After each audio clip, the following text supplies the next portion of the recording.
আউযু বিল্লাহি মিনাশ শাইতানির রাজিম। বিসমিল্লাহির রহমানির রহিম। পড়ছি এক নজরে কোরআন, লিখেছেন ডক্টর মিজানুর রহমান আজহারি। আজ পড়ছি সূরা মারিয়াম। তারতিব বিন নুজুল, নাজিলের ধারাবাহিকতা তথা কোন সূরার পর নাজিল হয়েছে তা বিবেচনায় এটি ৪৪তম সূরা। এর আগে সূরা ফাতির ও পরে সূরা তোহা নাজিল হয়েছে। তারতিব ফিল মুসহাফ, বর্তমান কোরআন মাজিদের বিন্যাস অনুযায়ী এটি ১৯ নং সূরা। এর আগে আছে সূরা কাহফ আর পরে সূরা তোহা। নবুয়তের পঞ্চম বছর এই সূরাটি নাজিল হয়েছে। আয়াত সংখ্যা ৯৮টি। সূরা নং ১৯, এটি মাক্কি সূরা। নামের রহস্য। ঈসা আলাইহিসসালাম এর মায়ের নাম মারিয়াম। ঈসা আলাইহিসসালাম ও তার মা মারিয়াম আলাইহিসসালাম এর ব্যাপারে ইহুদি ও খ্রিস্টানরা চরম বাড়াবাড়িতে লিপ্ত। একদিকে ইহুদিরা তাদের ব্যাপারে অত্যন্ত বাজে কথা বলে, অন্যদিকে খ্রিস্টানরা তাদের উপরে ইলাহের মর্যাদা আরোপ করে। এই সূরার ১৬ থেকে ৩৮ নং এবং ৮৮ থেকে ৯৫ নং আয়াতে মারিয়াম ও ঈসা আলাইহিসসালাম এর প্রকৃত পরিচয় ও মর্যাদা তুলে ধরা হয়েছে। সেখান থেকে এই সূরার নাম হয়েছে মারিয়াম। মেজর থিম: জাকারিয়া ও ইয়াহিয়া আলাইহিসসালাম এর দোয়া কবুলের গল্প, মারিয়াম আলাইহিসসালাম এর পরীক্ষা, ঈসা আলাইহিসসালাম এর বিস্ময়কর জন্ম ও মুজিজা, কাফিরদের লাগাতার সন্দেহ, অবিশ্বাস ও অহংকার। সূরার শুরু শেষ সম্পর্ক। নবী জাকারিয়া আলাইহিসসালামকে সুসংবাদ দেওয়ার মধ্য দিয়ে সূরাটির সূচনা করা হয়।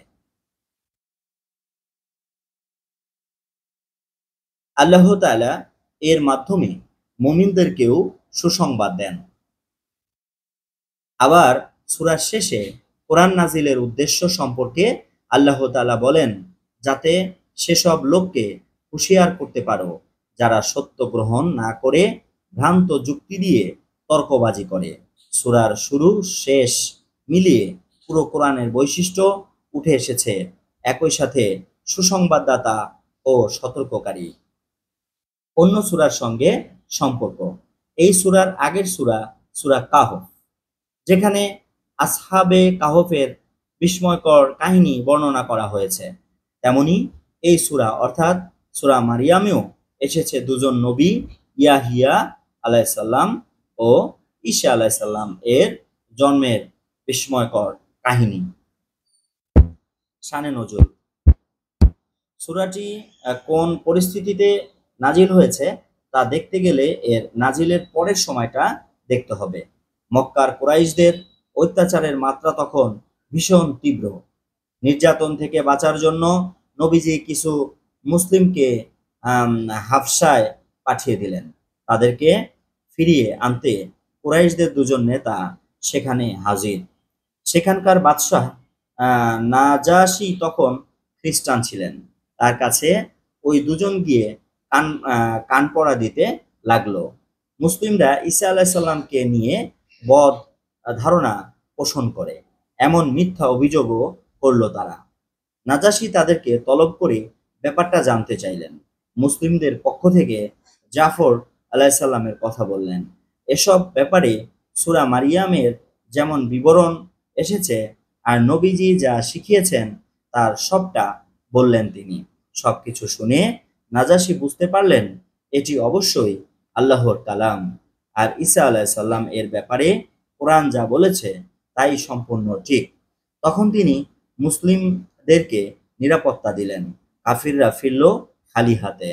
এছাড়া এই সূরার আরেক অংশে দেখানো হয়, নিজ গোত্রের অত্যাচার থেকে বাঁচতে ইব্রাহিম আলাইহিসসালাম নিজের ঘর ছেড়েছিলেন। এই দুটো ঘটনাকে এক সুতোয় গাঁথলে বোঝা যায় ইব্রাহিম আলাইহিসসালাম এর মতো মুসলিমদেরও ঘর ছাড়বার ইঙ্গিত দেওয়া এবং ঘর ছাড়বার পর নাজাশীর সামনে কি জবাব দিতে হবে তা শেখাতেই যেন কোরআনের এই সূরাটি নাজিল হয়েছিল। সৎকর্মশীল বান্দা। জাকারিয়া ইয়াহিয়া, মারিয়াম, ঈসা, ইব্রাহিম, মুসা ও হারুন, ইসমাইল, ইদ্রিস আলাইসাল্লাম আল্লাহর সৎকর্মশীল বান্দাদের অন্তর্ভুক্ত। সঠিক পথ থেকে বিচ্যুত বান্দা। পৃথিবী থেকে কোনো নবী বিদায় নেওয়ার পরই তার জাতির মধ্যে তৈরি হয় নানা বিভাজন, এমনকি শেষ পর্যন্ত তারা আল্লাহর সাথে ভয়ানক শিরকে জড়ায়। পরিণতি: নেককার ও বদকার এই দুই শ্রেণীর পরিণতিও দুই রকম। এক পক্ষ থাকবে সম্মানিত অতিথির আসনে, আরেক পক্ষকে হাঁকিয়ে দেওয়া হবে জাহান্নামের দিকে। ফজিলত: আব্দুল্লাহ ইবনে মাসউদ রাদিয়াল্লাহু তাআলা বলেছেন, সূরা বনী ইসরাইল, কাহফ, মারিয়াম ও আম্বিয়া প্রথম দিকে নাজিল হওয়া অতি উত্তম সূরা। এগুলো আমার পুরনো রক্ষিত সম্পদ। কজ অ্যান্ড ইফেক্ট: নেককার ও আল্লাহর সন্তোষভাজন সন্তানের জন্য আল্লাহর কাছে দোয়া করতে হবে, কারণ জাকারিয়া আলাইসাল্লাম এর এরকম দোয়ার বরকতেই আল্লাহ তাকে ইয়াহিয়া আলাইসাল্লামের মতো সন্তান দান করেছিলেন। গতিপথ: জাকারিয়া আলাইসাল্লাম এর দোয়া। নবী জাকারিয়া আলাইসাল্লাম আল্লাহর কাছে একটি পুত্র সন্তান চেয়ে দোয়া করেছিলেন। তখন তিনি ছিলেন বৃদ্ধ, তার স্ত্রীও ছিলেন বন্ধ্যা।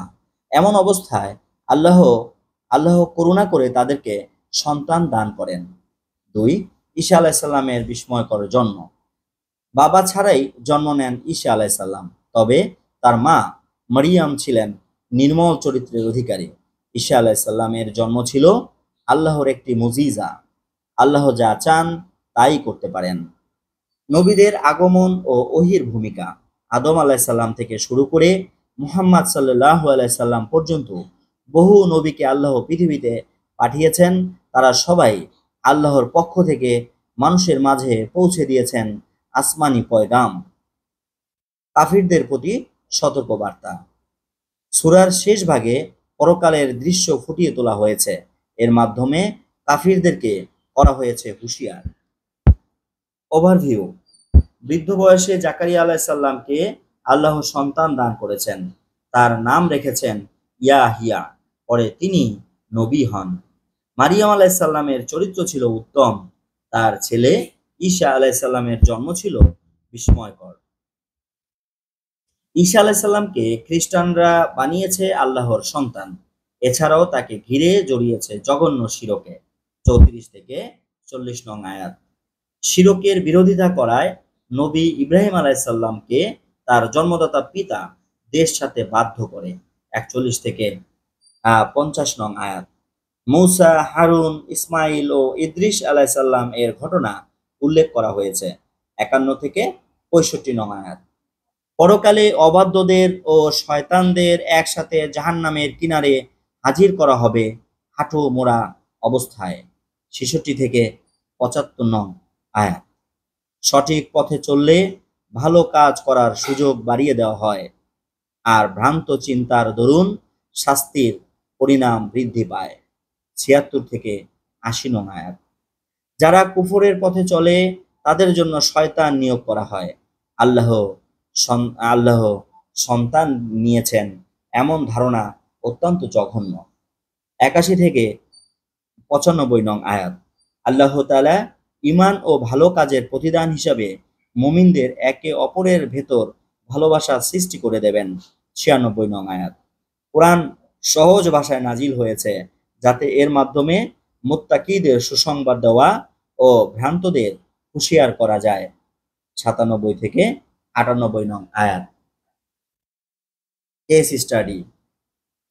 আল্লাহর হুকুমে গর্ভধারণ করলেন মারিয়াম আলাইসাল্লাম, কিন্তু পাড়া প্রতিবেশী যদি টের পায় স্বামী নেই অথচ মারিয়াম গর্ভবতী, তাহলে কেমন হবে ব্যাপারটা?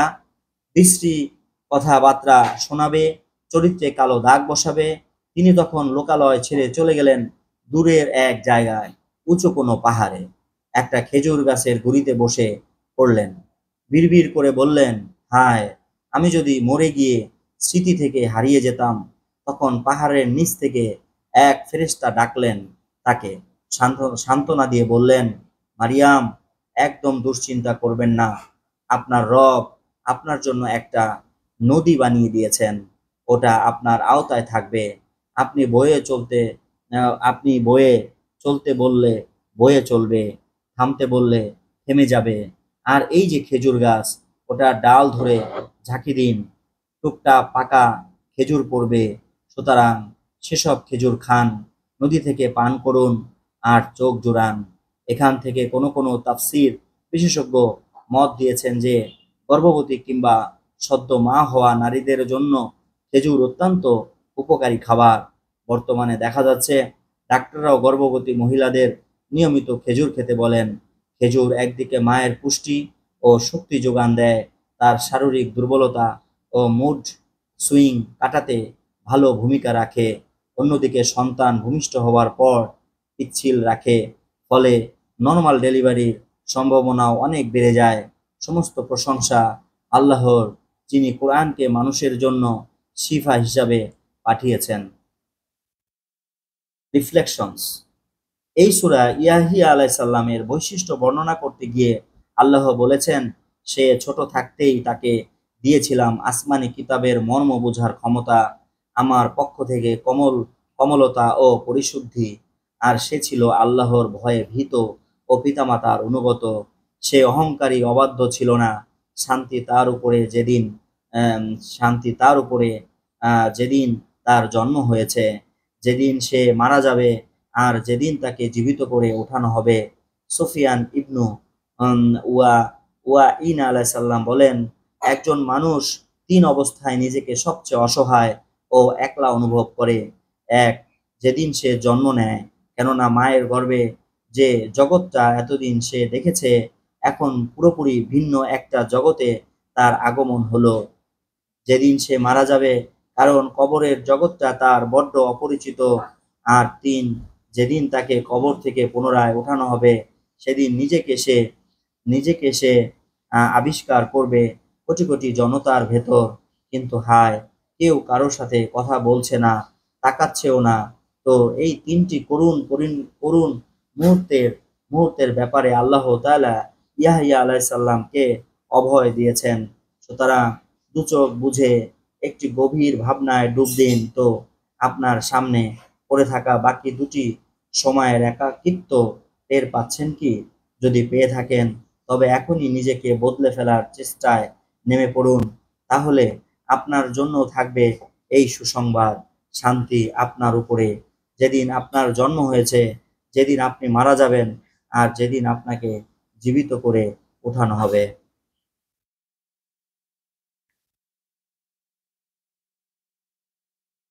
ধন্যবাদ। শুনছিলেন সূরা মারিয়াম, এক নজরে কোরআন।